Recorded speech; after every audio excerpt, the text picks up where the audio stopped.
Hello everyone, JamieStarr here for the New World News Network. On this episode, I wanted to cover a Daily Beast article about the, sorry, I'm seeing this, the alt-right's October surprise, Satan. Maybe I'll cover that next. I'm sure that's probably interesting. But I came across this article, oh god, Worship Satan. Oh yeah, that came out, Spirit Cooking. Yeah, I'm going to do a video about that tomorrow with Paul. We're going to talk about the whole thing. It's going to be a giant I told you so. But, of course, it's a conspiracy theory. It doesn't matter that they have this dark occultist come over and do these performance art things. I mean, they really, it's so patronizing and condescending that they really think everyone's so dumb that you could, I mean, it would be like inviting Anton LaVey over for, like, knitting and be like, oh, well, we were just crocheting. He didn't do any Satanist stuff at the White House. Or when they were having, like, Crowley and Parsons involved in NASA. I mean, anyone who sees the symbolism and knows what it's about, like, but it's this preying on people's ignorance. So anyway, Spirit Cooking, we'll get into that, but I saw this, you know, I always get these things, whether it's on my Yahoo or my Microsoft Edge or whatever. The record number of LGBTQ characters on TV remains depressingly low, because he just needs dick in his face at all times. Mr. Tim Tiemann, GLAAD's annual Where We Are on TV report shows the number of LGBTQ characters on TV hitting a record 4.8%, which shouldn't merit too many champagne corks. And this is the thing I hate about any of this social justice stuff. And, you know, because they're always like, equality, we need representation, we need, you know, and there's all these buzzwords, and it's all so fuzzy. Like, you can never get a, like, so where's your line? Like, what number would you like to see in order to feel satisfied?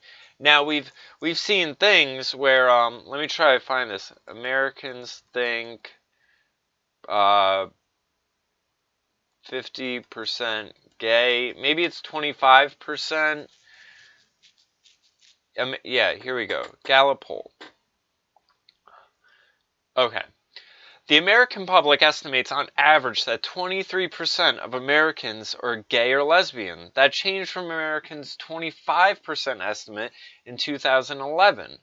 Even though these estimates are many times higher than the 3.8% of the adult population who identifies themselves as lesbian, gay, bisexual, or transgender. And it gets into all the numbers. So you already have it where Americans, like, vastly overrepresent and think there are way many more gay people, LGBT, whatevers, than there really are. You know, here we have it again. Number of LGBT people in America, according to the Williams Institute, 3.8%. 1.7% identify as lesbian. 1.8% is gay, or, right? 1.7% is lesbian or gay. 1.8% is bisexual, and 0.3% as transgender. So when you hear these things about transgender bathrooms, oh, we need laws about pronouns, like there are, you know, the things going on in Canada. There's that psychologist, Dr. I want to say Patterson. You've seen him. He's making his rounds through everyone's things. And this guy's great. I greatly commend him. Like I said in my other video yesterday, it seems we have an uptick in teachers who are standing against this stuff in colleges and are talking about how bad it is. I really recommend everyone check out that guy's video with Lawrence Southern on Rebel, because they get into where this social justice warrior mentality comes from, and it's linked to mommy issues, which I've always said, you know, the form of government people want depends on what sort of parental abandonment issues you have. You know, generally if you want a fatherly type government, you go for the stronger Republican rah-rah, army, navy, police, law and order, or if you want the, we care about you, we'll make it fair, we'll take care of everyone. Then you go for the Democrats. We've even seen an article I had covered before about the social justice warriors. Is it being a result of the daycare generation? Kids that didn't have mommy's love. So now they've turned into these raging messes. So that guy's doing a lot of interesting work, really drilling into these things that we've all sort of looked at and kind of hypothesized. He's really getting into it. So anyway, sorry, I've been away for so long, I'm like just babbling and it's hard for me to stay on track. But so this guy goes on this whole article, just basically says, we only have these many characters, we only have this, we only have this. So, but we see 4.8% is way more than it's not way more, but it's more than 3.8, so they are overrepresented. We know gays have always, excelled in media, theater, everything like that. For a while, people could think, it was because men had to be in the closet, so they were used to playing a double life. They were already kind of taking on a role, so of course they could probably very easily do the same on camera. And then he goes through, GLAAD also recorded 16 trans characters on broadcast cable. I mean, this stuff, if you look at the idea of the gay agenda and everything like that, it's the same thing as, people always say, oh, the gay agenda, that's just a conspiracy theory. Oh, the Communist Manifesto, we're not communists, we're just moderate Democrats. And then it's like, if you go through it and you're like, oh, these are the objectives, check, check, check, check, check, check, check, check, check. And it's like, okay, so there is no gay agenda, but you've just accomplished everything on it. Oh, we're not communists, the Communist Manifesto is whatever, but you've accomplished all of it. Like, how do people say this stuff? Like, was it just a whoopsie daisy that we've just become inundated with gayness and trans everything, and in doing so, Cox, as Variety noted, will become the first ever transgender actor to play a transgender character in a regular CV's role broadcast on TV. Ooh, we also need HIV positive characters. I mean, why? Why? And then, of course, it goes through, and it's talking about, like, Townsend also noted that bisexual characters are portrayed as inherently untrustworthy and manipulative. The source of their badness is rooted in their sexuality rather than their bisexuality being seen as their lived identity and part of their lives. I've always hated the idea that my identity revolves around my penis. Because that's what I hear when people are like, oh, you're a cisgender male. Oh, you're a this. Oh, you're a that. And it's like, first off, you don't know. Like, you don't know. Like, I've seen girls, I'll think they're straight. Next thing I know, they're making out with a chick. Maybe they're a lesbian. Maybe they just don't care. Maybe they're just having some fun. Does it matter? It's not like I go to them and I'm then like, wait. So are you a lesbian? Are you bisexual? Are you bi-curious? Because I need to know, because this is your identity, and I have to know how to identify you. No! It's so ridiculous. Why? I mean, this is like, to me, this is the arrested development of it all. Like, this is like kids taking a dump in their diaper and sticking their hand in it and, like, playing with it because they don't know anything about anything. Like, this is what the mentality of this. Like, we are just stuck on this very sort of, ooh, my dick. I'm going to stick my dick in this, and then that defines me. Oh, God. I hate this shit. And then, of course, there's, dead lesbian syndrome where they just kill off all the lesbians. Yeah. Because there's probably not enough lesbians out there for people to be, like, drawn to the characters. They're probably just like, it's probably more for the dudes just being like, oh, yeah, 2 chicks making out? That was great. All right. we can get rid of her because there's not much to the character except that she's a basket case, because most lesbians aren't lesbians. They're just going through a phase. Sorry, but that's true. Lesbians are like leprechauns in my book. When you find a real one, there might be a pot of gold waiting with them. So, GLAAD naturally hopes the figures will rise. How high? How high? When is enough enough? That's what I want to know. When are you going to see the numbers and be like, oh, okay, like, that's good. These shows are dragging the rest of the industry along to emulate their success. Actually, you want to talk about success? Transparent popularity, down 47. Boop.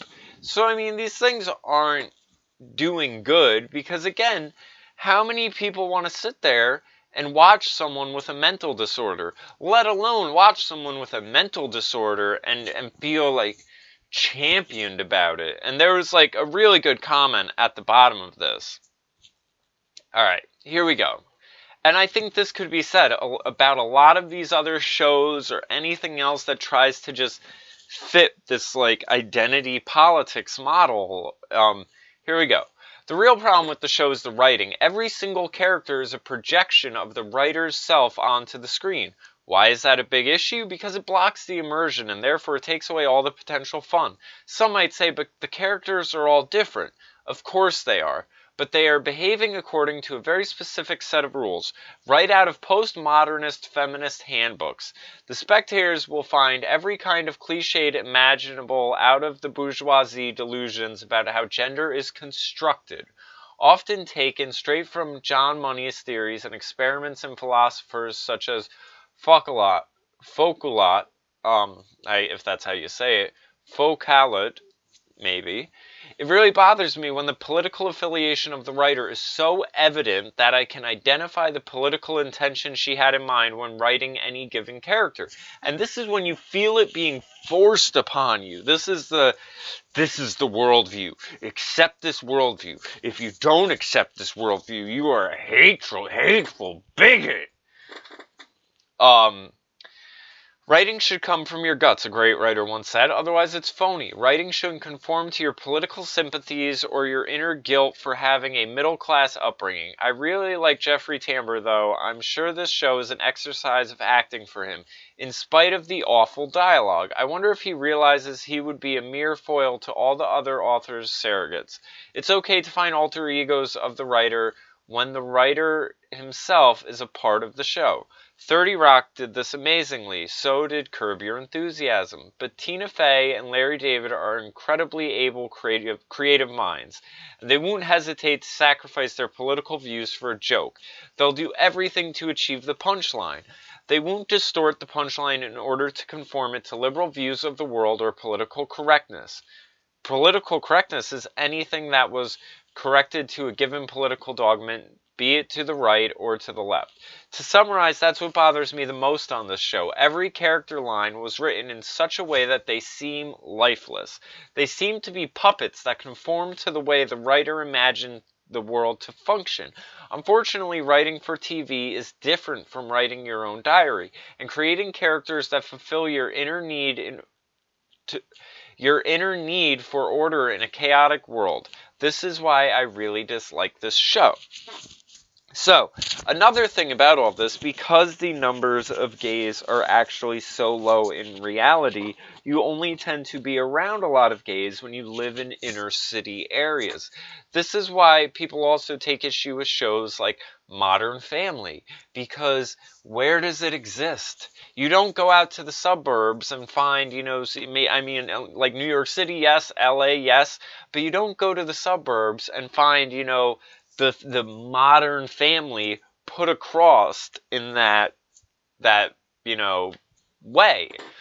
There's lots of videos out there if people want to look into, and there's been Jewish publications that talk about how Jews have always run and controlled Hollywood, and there's some that say from the very beginning these Jews weren't putting across the idea of America as it is, but rather they were selling people on the America they wanted it to be. So, Modern Family isn't this is what the Modern Family is. It is more of a projection of, this is what we want the Modern Family to be. And even that show, that one I would say does a better job as far as, being a sitcom, kind of, making the characters likable and everything like that. Like, I can sit through it. I don't feel like I'm having a political idea forced upon me. But you still know that's the objective, where it's like, this is what we're trying to normalize. We're trying to tell you this is the Modern Family. The Modern Family can be two guys adopting an Asian girl, or, an older guy and a Hispanic woman. It's all sorts of, this identity merging and mixing and everything like that just doesn't really happen. I mean, it happens in such small numbers, but it's being put forth as if this is what it's going to be. So, I just figured I would cover this because I thought it was interesting that, it's one of those things when it comes to social justice and this identity politics stuff, enough is never enough. They'll claim they want representation and everything like that.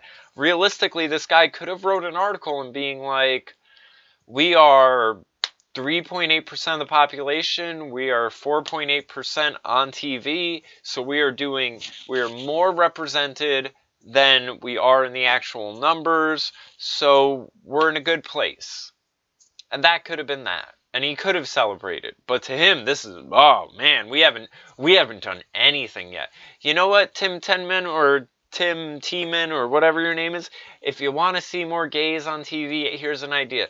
They have this thing called porn, and they make gay porn, and so it might be lacking in the storylines, but you'll see a lot of cock, so we know that's what you really want. You really just want the, underlying subtext of sexual tension and two men staring at each other from across the room with this sort of,